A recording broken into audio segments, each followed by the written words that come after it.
ಈ ವಿಷಯದ ತೀವ್ರತೆ ಇದ್ದಾಗ ರಘು ಆಯಿತು ಮನೆ ಕಟ್ಕೊಟ್ಬಿಡ್ತೀವಿ, ನ್ಯಾಯಯುತವಾಗಿ ಯಾರು ವಾಸ ಆಗಿದ್ರು ಅವ್ರಿಗೆ ಮನೆ ಕಟ್ಕೊಟ್ಬಿಡ್ತೀವಿ ಅಂತ ಬಂದಾಗ ನ್ಯಾಯಯುತವಾಗಿ ವಾಸ ಇದ್ದವರನ್ನು ಒಂದು ಸರ್ಕಾರದ ತಹಶೀಲ್ದಾರ್, ಒಂದು ಸರ್ಕಾರದ DC, ಒಂದು ಸರ್ಕಾರದ ಕಂದಾಯ ಅಧಿಕಾರಿಗಳು, ಒಂದು ಸರ್ಕಾರದ BBMP ಅಥವಾ ಈಗಿನ GBA ಇವ್ರು ಯಾರೋ ಒಕ್ಕಲೆಬ್ಸೋದೇ ಇಲ್ಲ. ಒಂದು ವೇಳೆ ಆ ಥರ ಮಾಡಿದರೆ ಇವ್ರುಗಳು ಮನೆ ಡೆಮಾಲಿಷ್ ಮಾಡಿ ನೀವು ಹೋಗಿ ಅವ್ರು ಕಂಪಲ್ಸರಿ ಕೊಡಬೇಕಾಗತ್ತೆ. ನ್ಯಾಯಯುತವಾಗಿದ್ದರೆ ತಹಶೀಲ್ದಾರ್ ಮನೆ ಹೊಡೆದು ಹಾಕ್ಬಿಟ್ಟು, DC ಮನೆ ಹೊಡೆದು ಹಾಕ್ಬಿಟ್ಟು, GB ಅಧಿಕಾರಿಗಳು ಮನೆ ಹೊಡೆದು ಹಾಕ್ಬಿಟ್ಟು, ಯಾಕಪ್ಪ ಅವ್ರು ಇಲ್ಲೀಗಲ್ಲ ಕರೆಕ್ಟಾಗಿದ್ದಾಗ ನೀವು ಹೇಗೆ ಹೊಡೆದು ಹಾಕಿದ್ರಿ ಅಂತ. ನೀವು ವಿಚಾರ ಏನೇ ನಡೆದಿರಲಿ ಕಾನೂನು ಪ್ರಕಾರ ಅಧಿಕಾರಿಗಳು ಸರ್ಕಾರ ಒಂದು ಕೆಲಸವನ್ನು ಮಾಡಿದರೆ ಅವ್ರ ಪರ ನಿಂತುಕೊಳ್ಳದೆ, ನೀವು ಅವ್ರ ಪರ ನಿಂತ್ಕೊಳ್ಳದೆ ಇಲ್ಲ ಇಲ್ಲಿ ಮನೆ ಕಟ್ಕೊಟ್ಬಿಡ್ತೀವಿ ಅಂತ ಹೇಳಿದ್ದು ಪಿಣರಾಯಿ ವಿಜಯನ್ ಕಣ್ಣೋರ್ಸಕ, ವೇಣುಗೋಪಾಲ್ ಕಣ್ಣೋರ್ಸಕ, ಮುಂದೆ ಬರ್ತಾ ಇರ್ತಕ್ಕಂಥ ಎಲೆಕ್ಷನ್ ವಿಚಾರದಲ್ಲಿ ನಿಮ್ಮ ನಿರ್ಧಾರ ಇತ್ತಾ? ರಾಹುಲ್ ಗಾಂಧಿ ಮೆಚ್ಚಕ್ಕೆ ಈ ಕೆಲಸ ಮಾಡಿದ್ರಾ, ಇಲ್ಲ ಪ್ರಿಯಾಂಕಾ ಗಾಂಧಿ ಅವರನ್ನು ಮೆಚ್ಚಕ್ಕೆ ನೀವು ಈ ಕೆಲಸ ಮಾಡಿದ್ದೀರಾ ಅಂತ? ನೋಡಿ ರಮಕಾಂತ್, ಎರಡು ವಿಚಾರ ನೀವು 3-4 ಪ್ರಶ್ನೆಗಳನ್ನು ಕೇಳಿದ್ದೀರಿ. ಮೊದಲನೇದಾಗಿ ಏನು ಇವತ್ತು ನಾವು ಡೆಮಾಲಿಷ್ ಮಾಡಿದ್ವಿ, ಡೆಮಾಲಿಷ್ ಮಾಡೋದಕ್ಕೆ ಮೊದಲು 15 ಬಾರಿ ನೋಟಿಸ್ಗಳನ್ನು ಕೊಟ್ಟಿದ್ದೇವೆ. ಸರ್ಕಾರದ ವತಿಯಿಂದ 15 ಬಾರಿ ನೋಟಿಸನ್ನು ಕೊಟ್ಟಿದ್ದೇವೆ. ಆ ನೋಟಿಸನ್ನು ಕೊಟ್ಟ ನಂತರ ಹರ್ಡ್ ವಿ ನೆವರ್ ಸಿ ಅಂತ ಅಲ್ಲಿ ವಾಸಿಗಳು ಹೇಳೋದು, ಯಾವ ನೋಟಿಸು ಕೊಟ್ಟಿಲ್ಲ ನಮಗೆ, ಬೆಳಗಿನ ಜಾವ 4 ಗಂಟೆಗೆ ಬಂದ್ರು ಅಂತಾರೆ ಅವರು. ಅಲ್ಲಲ್ಲ, ಆ ಹೊಡೆದಾಕಿದ ದಿನದ ಬಗ್ಗೆ ಮಾತಾಡ್ತಾ ಇದ್ದಾರೆ. ಅದಕ್ಕೆ ಮೊದಲು 15 ನೋಟಿಸನ್ನು ನನ್ನ ಹತ್ರ ಕಾಪಿಗಳಿದೆ, ನಾನು ಆಲ್ರೆಡಿ ಕಳಿಸಿದ್ದೇನೆ, ಎಲ್ಲಾ ಮಾಧ್ಯಮಗಳಿಗೆ ಕಳಿಸಿದ್ದೇನೆ, ತಮಗೂ ಬೇಕು ನಾನು ಕಳಿಸ್ಕೊಡ್ತೇನೆ, ಈಗಲೂ ಕೂಡ ಇದೆ, ಆ ಫೋನಲ್ಲಿ ಇದೆ, ನಾನು ಚಾರ್ಜ್ ಇಟ್ಟಿದ್ದೇನೆ. ಸೊ 15 ಬಾರಿ ನಾವು ನೋಟಿಸನ್ನು ಕೊಟ್ಟಿದ್ದೇವೆ. ಅದರ ಅರ್ಥ ಏನು ಅಂತಂದ್ರೆ ಇದು ಸರ್ಕಾರದ ಜಮೀನು ಮತ್ತೆ ವಾಸಕ್ಕೆ ಯೋಗ್ಯ ಅಲ್ಲದ ಜಮೀನು.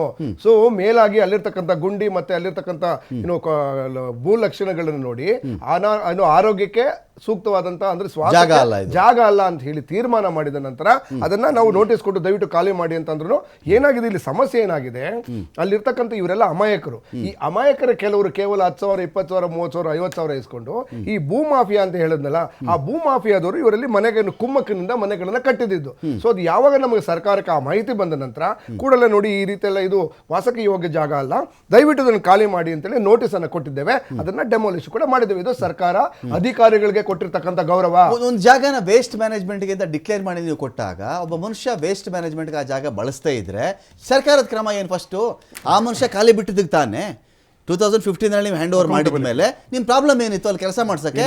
ಒಂದು ನಿಮಿಷ ಕೇಳಿಸ್ಕೊಳ್ಳಿ. ನಾವು ಬೆಂಗಳೂರಿಂದ 10ರಿಂದ 15 ಸೈಟ್ಗಳನ್ನು ಇಟ್ಕೊಂಡಿದ್ದೇವೆ. ಒಂದೊಂದು ಡಂಪಿಂಗ್ ಸೈಟ್ ಮುಚ್ಚೋವರೆಗೂ ಇನ್ನೊಂದು ಡಂಪಿಂಗ್ ಸೈಟ್ ಅನ್ನು ಉಪಯೋಗಿಸ್ಕೊಳ್ಳೋದಿಲ್ಲ. ಹಾಗಾಗಿ ಅದು ಮುಗಿದ ನಂತರ ಇದನ್ನು ಉಪಯೋಗಿಸ್ಕೊಂಡು ಇದು ಮುಗಿದ್ರೆ ಇನ್ನೊಂದಕ್ಕೆ ಹೋಗ್ತೀವಿ. ಸೊ ಇದು ಈ ಜಾಗದಲ್ಲಿ ನಾವು ಇನ್ನೊಂದು ಡಂಪಿಂಗ್ ಯೂಸ್ ಮಾಡ್ತಾ ಇರೋದ್ರಿಂದ ಇಲ್ಲಿ ಇದಕ್ಕೆ ಮೊದಲು ಹಾಕ್ತಾ ಇದ್ವಿ. ಅದು ಡಂಪ್ ಜಾಸ್ತಿ ಆದ ತಕ್ಷಣ ಅದನ್ನ ಮೈನಿಂಗ್ ಮಾಡಿ ಮತ್ತೊಮ್ಮೆ ಅದನ್ನ ಬೇರೆ ಪ್ರೊಸೆಸಿಂಗ್ ಕಳಿಸ್ತೀವಿ. ಆ ಸಮಯದಲ್ಲಿ ಇವರು ಎನ್ಕ್ರೋಚ್ ಮಾಡ್ಕೊಂಡಿರ್ತಕ್ಕಂಥದ್ದು. ಯಾಕೆ ಅಂತಂದ್ರೆ ಈ ಡಂಪಿಂಗ್ ಮುಗಿದ ಮೇಲೆ ಫಿಲ್ ಆದ್ರೆ ಹಾಕಲ್ಲ ನೀವು ಬೇಲಿನ ಕಿತ್ತಾಕಕ್ಕೆ 5 ನಿಮಿಷ ಈ ಭೂ ಮಾಫಿಯಾದವ್ರಿಗೆ ನೀವು 10 ಅಡಿ ಕಾಂಪೌಂಡ್ ಹಾಕಿ ಇಮಿಡಿಯೇಟ್ ಹೊಡೆದಾಕ ಹೋಗಿ ಮಾಡ್ತಾರೆ. ಸೊ ಅದಕ್ಕೋಸ್ಕರ ಇದು ಭೂ ಮಾಫಿಯಾದವ್ರ ಕೈಲಿ ಕಪಿ ಮುಷ್ಟಿಗೆ ಸಿಕ್ಕಾಕೊಂಡಿದ್ದದನ್ನ ನಾವು ವಾಪಸ್ ಸರ್ಕಾರಕ್ಕೆ ತೆಗೆದುಕೊಂಡಿದ್ದೇವೆ. ಆದ್ರೆ ನಾನು ಇನ್ನೊಂದು ಪ್ರಶ್ನೆಯನ್ನು ನಾನು ಇವ್ರಿಗೆ ಕೇಳ್ತೇನೆ, ಮತ್ತೆ ಮಾನವೀಯತೆ ದೃಷ್ಟಿಯಿಂದ ಈಗ ನಾವು ಇಲ್ಲಿನ ಪ್ರಜೆಗಳು ಅಂತ ಹೇಳಿದ್ರೆ ಅವ್ರು ನಾಳೆ ಅಪ್ಲೈ ಮಾಡಿದ್ರೆ ಒಂದಲ್ಲ ಒಂದಿನ ಕೊಡ್ಲೇಬೇಕಾ? ನಾವು ಕೊಡ್ಲೇಬೇಕು. ಅವರು ಇವತ್ತು ಇನ್ ಕೇಸ್ ಇವತ್ತು ಅಪ್ಲೈ ಮಾಡ್ತಾರೆ ಅಂದ್ರೆ 2 years 3 years ಆದ್ಮೇಲೆ ಅಥವಾ 6 months 1 year ಕೊಡ್ಲೇಬೇಕಲ್ಲ ಮನೆನಾ? ಸರ್ಕಾರದ ಭಾಗವಾಗಿ ಜವಾಬ್ದಾರಿಗೆ ಲೀಗಲ್ಗೆ ಅಪ್ಲೈ ಮಾಡಿದ್ರೆ ಕೊಡ್ತೀವಲ್ಲ. ಸೊ ಈ ಮಾನವೀಯ ಗ್ರೌಂಡ್ ಅಲ್ಲಿ ನಾವು ಈ ತರ ಬಾಣಂತಿಯರಿದ್ದಾರೆ ಮತ್ತೆ ಚಿಕ್ಕ ಮಕ್ಕಳಿದ್ದಾರೆ, ಅವರಿಗೆ ಇನ್ ಕೇಸ್ ಮುಂದೆ ಅಪ್ಲೈ ಮಾಡಿ ತಗೊಂಡು ಲೇಟ್ ಆಗೋದ್ರ ಬದಲಾಗಿ ಈಗಿನ ಕ್ಯೂ ಅಂತ ಕೇಳಿಸ್ಕೊಳ್ಳಿ ನಿಮಿಷ ಎಲ್ಲ ಹಿಂದೆ ಇರಲ್ಲ ಮುಂದೆ ಬಂದು ಕ್ಯೂ ಅಲ್ಲ. ನಾವು ಕ್ಯೂ ನಲ್ಲಿ ಹಲವಾರು ಎಕ್ಸೆಪ್ಷನ್ಸ್ ಇರ್ತದೆ. ಈಗ ವಯಸ್ಸಾದವ್ರಿಗೆ ವೀಲ್ ಚೇರ್ ಕೊಡ್ತೀವಿ. ಓಕೆ ರಘು, ಏನ್ ಗೊತ್ತಾ, ಈಗ ನೀವು ವಕ್ತಾರ ಇದ್ದೀರಿ ರಘು, ಯಾವತ್ತಾದ್ರೂ ಒಂದು MLA ಆಗಬೇಕು ಅಂತ ನಿಮ್ಗೆ ಆಸೆ ಇರುತ್ತೆ, ಯಾವತ್ತಾದ್ರೂ ಮಿನಿಸ್ಟರ್ ಆಗಬೇಕು ಅಂತ ಆಸೆ ಇರುತ್ತೆ ನಿಮಗೆ, ಯಾವತ್ತಾದ್ರೂ CM ಆಗಬೇಕು ಅಂತ ಆಸೆ ಇರ್ಬೋದು. I don't know. ಇವತ್ತೇ ಹೋಗಿ ಕೇಳಿಬಿಡಿ, ರಾಜೀವ್ ಗಾಂಧಿ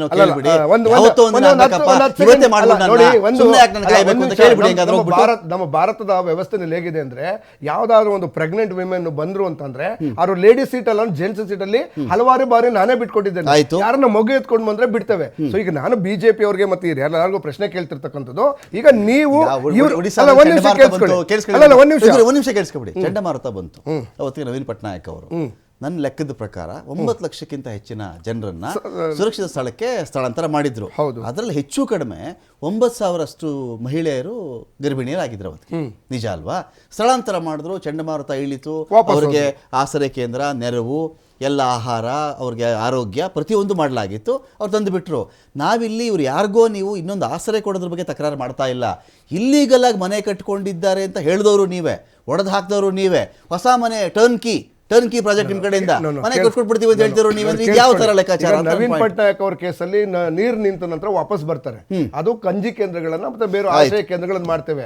ಇಲ್ಲಿ ಆ ರೀತಿ ಅಲ್ಲ, ಇವರನ್ನ 100% ಅವರು ಈ ಮನೆಗಳನ್ನ ಇಲ್ಲಿ ಇಲ್ಲಿಗಲ್ ಆಗಿರ್ತಕ್ಕಂಥವ್ರನ್ನ ಒಡೆದಾಕಿರೋದ್ರಿಂದ ಅವರ ಮುಂದಿನ ಜೀವಕ್ಕೆ ಯಾರು ಮನೆಗಳಿಲ್ಲದೆ ಇಲ್ಲ, ಯಾರು ಒಂದು ಅಮಾಯಕರಾಗಿ ಇನ್ನು ಮೋಸ ಹೋಗಿದ್ದಾರೆ, ಈ ಭೂ ಮಾಫಿಯಾದವ್ರ ಕೈಗೆ ಸಿಕ್ಕಾಕೊಂಡು ಮೋಸ ಹೋಗಿದ್ದಾರೆ. ಮತ್ತೆ ಎಸ್ಪೆಷಲಿ ಗರ್ಭಿಣಿ ಮಹಿಳೆಯರು ಮತ್ತೆ ಚಿಕ್ಕ ಮಕ್ಳು ಇರ್ತಕ್ಕಂಥವ್ರಿಗೆ ಸೊ ಒಂದು ಮಾನವೀಯತಮ ದೃಷ್ಟಿಯಿಂದ ನಾವು ಶೆಲ್ಟರ್ ಕೊಡಿ, ನಮಗೆ ಮನೆನ ಓನ್ ಆಗಿ ಅವ್ರ ಮನೆ ಕೊಡಬಾರ್ದು ಅಂತ ವಾದ. ಯಾರು ಕೊಡೋದಿಲ್ಲ, ಇಲ್ಲಿ ಸರ್ಕಾರಕ್ಕೆ ದುಡ್ಡು ಕಟ್ಟಲೇಬೇಕು ಅವರು. ಒಂದು ಇನ್ಸ್ಟೆಡ್ ಆಫ್ ಒಂದು ತಿಂಗಳು ಸ್ವಾಮಿ ನಮ್ದು ರಾಷ್ಟ್ರೀಯ ಹೆದ್ದಾರಿಗೆ ಅಂತ ಹೇಳಿ ನಾವು ಜೋಬಡಿ ಕಟ್ಕೊಂಡಿದ್ವಿ, ನಮ್ಮನ್ನು ಒಕ್ಕಲೆಬ್ಬಿಸ್ಬಿಟ್ರು, 5 ವರ್ಷ ಆಯ್ತು ಸ್ವಾಮಿ, ಪರಿಹಾರವೂ ಇಲ್ಲ ಮನೆನೂ ಇಲ್ಲ ಅಂತ ಹೇಳಿ ಮಾತಾಡಿದ್ದಾರೆ. ಬಿಜೆಪಿನ ಕೇಳಿ, ರಾಷ್ಟ್ರೀಯ ಹೆದ್ದಾರಿ ಬಿಜೆಪಿ ನಮ್ಗೆ ವ್ಯಾಪ್ತಿಗೆ ಬರಲ್ಲ, ಅದು ಜನ ಕರ್ನಾಟಕದವರಾದ್ರೂ ಇಟ್ಸ್ ಓಕೆ ಅಲ್ಲ. ನಾವು ಈಗ ಗೋವಾದಲ್ಲಿ ಕಂಪನ್ಸೇಷನ್ ಗಲಾಟೆ ಮಾಡಿಲ್ವಾ ನಾವು? ಗೋವಾದಲ್ಲಿ ಮೈನಾ ಬೀಚ್ ನಲ್ಲಿ ಕನ್ನಡಿಗರನ್ನು ಒಪ್ಪಲಿಸಿದಾಗ ಏನ್ ಮಾಡಿದ್ವಿ, ಇಡೀ ಕನ್ನಡ 7 ಕೋಟಿ ಕನ್ನಡಿಗರ ಜೊತೆ ನಿಂತ್ಕೊಂಡು ಅದನ್ನ ಖಂಡಿಸಿ ಅವರಿಗೆ ಕಾಂಪನ್ಸೇಷನ್ ರಾಜ್ಯ ಸರ್ಕಾರದಿಂದ ಕೊಟ್ಟಿಲ್ವಾ? ಸೊ ಅದೇ ರೀತಿ ನಾವು ಗರ್ಭಿಣಿಯರು ಮತ್ತೆ ಯಾರು ವ್ಯವಸ್ಥೆ ಏನು ಇಮಿಡಿಯೇಟ್ ನೀಡ್ ಇದೆ ಅವ್ರಿಗೆ ಒಂದು ಮಾನವೀಯ ದೃಷ್ಟಿಯಿಂದ ಕೊಡ್ತೀವಿ ಅಂತ ಹೇಳಿದ್ದೇವೆ. ಸೊ ಅದು ಹಂಗಾರೆ ಬಿಜೆಪಿ ಕೊಡೋದು ಬೇಡವಾಗಾದ್ರೆ ಹೇಳಿ, ಬಿಜೆಪಿ ಕೊಡ್ಬೇಡಿ ಅಂತ ಹೇಳಿ, ಹಂಗಾರೆ ಹೇಳಿ ನಾವು ಕೊಡಲ್ಲ. ಈಗ ಇದು ಇಲ್ಲೇನು ಪ್ರಶ್ನೆ ಬರುತ್ತೆ ಅಂದ್ರೆ, ಆಗ್ಲೇ ಉಮರ್ ಶರೀಫ್ ಅವರು ಒಂದು ಕ್ವಶನ್ ಕೇಳ್ತಾ ಇದ್ರು, ಈ ಆರ್ ಅಶೋಕ್ ಎನ್ನುವವರು ಈ ನಿವೃತ್ತ NIA ಅಧಿಕಾರಿನ, ನಿವೃತ್ತ CBI ಇಲ್ಲ ನಿವೃತ್ತ BSF ಜವಾನ, ಇವ್ರಿಗೆ ಇಮ್ಮಿಡಿಯೇಟಾಗಿ ಒಂಥರ ಲೈಟ್ನಿಂಗ್ ಸ್ಪೀಡಲ್ಲಿ ಇವರು ಬಾಂಗ್ಲಾ, ಇವರು ರೋಹಿಂಗ್ಯಾ, ಇವರು ಪಾಕಿಸ್ತಾನ ಅಂತೇಳಿ ಹೆಂಗೆ ಗೊತ್ತಾಗುತ್ತೆ? ಇಲ್ಲಿ ನಿಮ್ಮಲ್ಲಿ JJ ನಗರ ಎಕ್ಸ್ಪರ್ಟ್ಗಳು ಜಾಸ್ತಿ ಇದ್ದೀರಿ, ಪುಲಕೇಶಿ ನಗರ ಎಕ್ಸ್ಪರ್ಟ್ಗಳಿದ್ದೀರಿ, ಮತ್ತು ಈ ಪಾಕಿಸ್ತಾನ್ ಏಜೆನ್ಸಿ ಕೂಡ ಅಷ್ಟು ಫಾಸ್ಟಾಗಿ ಪಾಕಿಸ್ತಾನಿಯರನ್ನು ಗುರುತಿಸಿದ್ಯೋ ಇಲ್ಲೋ ನಮಗೆ ಗೊತ್ತಿಲ್ಲ. ಬಾಂಗ್ಲಾದಲ್ಲಿರ್ತಕ್ಕಂಥ ಯಾವುದೇ ಸರ್ಕಾರಿ ಸಂಸ್ಥೆ ಕೂಡ ಅಷ್ಟು ಫಾಸ್ಟಾಗಿ ಇವು ರೋಹಿಂಗ್ಯಾ ಅಲ್ಲ ಅಂತ ಗುರುತಿಸಿದ್ಯೋ ಗೊತ್ತಿಲ್ಲ. ಅಷ್ಟು ಫಾಸ್ಟಾಗಿ ನೀವು ಹೇಳ್ತಿರಲ್ಲ, ನಿಮ್ಮದು ಸೋಕಾಲ್ಡ್ ಫ್ಯಾಕ್ಟ್ ಫೈಂಡಿಂಗ್ ತಜ್ಞರ ತಂಡ ಯಾವ ಥರ ಈ ಲೈಟ್ನಿಂಗ್ ಸ್ಪೀಡಲ್ಲಿ ಇಷ್ಟು ಫಾಸ್ಟಾಗಿ ಹೇಳೋದು? ಇವರು ರೋಹಿಂಗ್ಯಾ, ಇವರು ಬಾಂಗ್ಲಾ, ಇವರು ಪಾಕಿಸ್ತಾನ, ಇವರು ತಲೆಗೆ ಈ ಥರ ಬಟ್ಟೆ ಸುತ್ತಕೊಂಡಿದ್ದಾರೆ, ಮೊಣಕಾಲು ಕೆಳಗಡೆ ಪ್ಯಾಂಟ್ ಈ ಥರ ಹಾಕೋತಾ ಇದ್ದಾರೆ, ಇವರು ಬಾಂಗ್ಲಾದವರೇ. ಇವರು ಅಲ್ಲಿ ಹಿಂದಿಲಿ ಉರ್ದುರೆಲ್ಲ ಮಾತಾಡ್ಬಿಟ್ರು, ನಿಮ್ಮ ಛಲವಾದ ಇವರೆಲ್ಲ ಬಹಳ ಉರ್ದು ಬಹಳ ಹಿಂದಿ ಬಳಸಿದ್ದೆ ಅವ್ರು ಮಹಿಳೆಯ ಎದುರುಗಳೇ ನಿಲ್ಲಿಸ್ಕೊಂಡು. ಯಾವ ಥರ ಇದು ಈ ಥರ ಎಕ್ಸ್ಪರ್ಟೈಸ್ ಬಗ್ಗೆ ಆಮೇಲೆ ಹೇಳ್ತೀನಿ ಸರ್. ಅಲ್ಲಿ ಅದಕ್ಕಿಂತ ಮುಂಚೆ ಈ ಬಡಾವಣೆ ಇದು ತೆರವುಗೊಳಿಸಿದಾಗ ಪಾಕಿಸ್ತಾನಕ್ಕೆ ಇನ್ಫಾರ್ಮೇಶನ್ ಹೋಗ್ಬಿಡುತ್ತಲ್ಲ ಸರ್, ಇದ್ಯಾವ್ದು ಸರ್, ಇದ್ಯಾವ ಫ್ಯಾಕ್ಟ್ ಫೈಂಡಿಂಗ್ ಸರ್ ಇದು? ಇವರೆಲ್ಲ ಯಾರು ಎಕ್ಸ್ಪರ್ಟ್ ಅಂದ್ರೆ ಇದೆಲ್ಲ ಯಾವ ಲಿಂಕ್ ಅದಲ್ಲಿ ಇದು ಹೇಳ್ಬೇಕಲ್ವಾ? ಒಂದು ಶತ್ರು ರಾಷ್ಟ್ರ ಅಂತ ಕರೆಯೋರು